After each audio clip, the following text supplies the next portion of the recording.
Hello, beautiful human. Welcome to Kick Up Flicks. Andor Episode 2. What do you think about it so far? Because I think that it's not so bad as some people are trying to say. But, however, yes, it is a little bit boring. It's more of a storytelling, slow burn. It's getting there. We'll eventually get to some kind of action.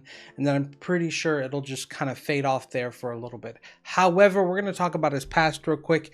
And his childhood necessarily doesn't make sense to me. And what I mean by that is they speak a different language, but give me some kind of text on what they're talking about.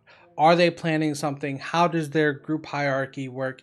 It might not seem important, but it'll kind of make you care about them or their childhood, because it's almost like they're just putting it in there to fill up space or to give you an idea where he originally started and where he's at now.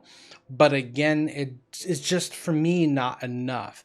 Now, on top of that, with his inexperience in his past and being able to see the field mines and then seeing the ship, it almost felt like it was the first time him seeing everything. But again, that wouldn't make sense since it seems like it's in walking distance. You know, it might have taken like maybe a day or two to get there. However, the fact it still happened, and you would still hear and or see ships flying around, so the technology would still be somewhat familiar to them. However, the fact, why did not say anything before this girl got shot? I mean, you have all of them just looking down at where she's at. They're not paying attention, really. So you know they're not trained, and they are all pretty much inexperienced.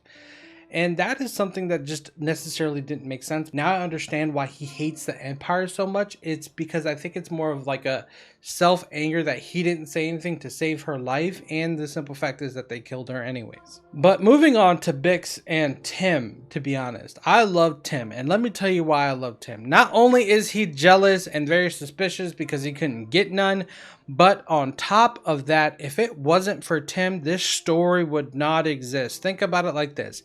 If this man did not become a rat, Andor the season would not exist. He's the one who took the mountain and literally moved it to another location. If he didn't rat Andor out, guess what? It just would have ended right then and there. Andor would have left the planet and waited for things to cool down, still not paying everybody, living with his, mom, Marva.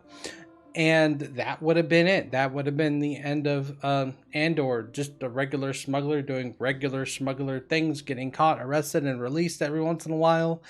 And that's it. And surprisingly for a smuggler, he's kind of poor. He must not get a lot of jobs, or he just got out of jail. One or the other. It's very hard to tell since they're not really giving a lot of detail of like when things actually happen for him.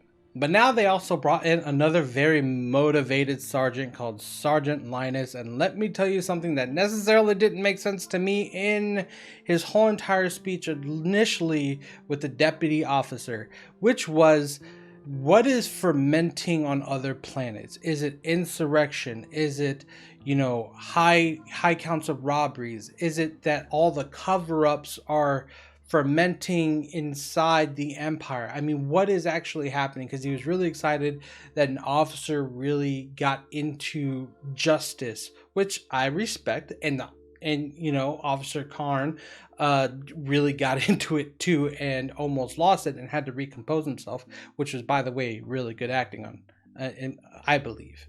I just didn't understand that, and it didn't necessarily make sense. It's like, is it like a suspicion of festering? Do you have proof of festering? It's almost kind of like, I don't know. It's like maybe he's been in for a while and he has an opinion on something and he finally gets to say it freely without, being judged or would get in trouble. So I figured that's what I chalked that up to for the most part. And now the most important thing out of the whole entire episode. Deputy Director Karn's speech at the very end of the episode. Literally tell you something. The best speech I have ever heard. I particularly would have filmed that a little bit differently. How I would have done it is I would have been like, here, we're going to drop the lines real quick. You understand your character. You understand his motivations. Literally give a very motivated, uptight, over the powered, speech, and everybody else get really uncomfortable about it. Not so much that he doesn't know what he's doing, fake it until you make it. That's what I believe. Like, you can see that he wants to take charge, but is so inexperienced in taking charge that it just didn't really happen. I mean, there's not much that did happen in this episode. It was more of a setup, and I totally get it. But this is where I kind of focused on his childhood, which again didn't make a lot of sense. But I guess they want you to pull why Andor has so much anger toward, the Empire and how it correlates to today.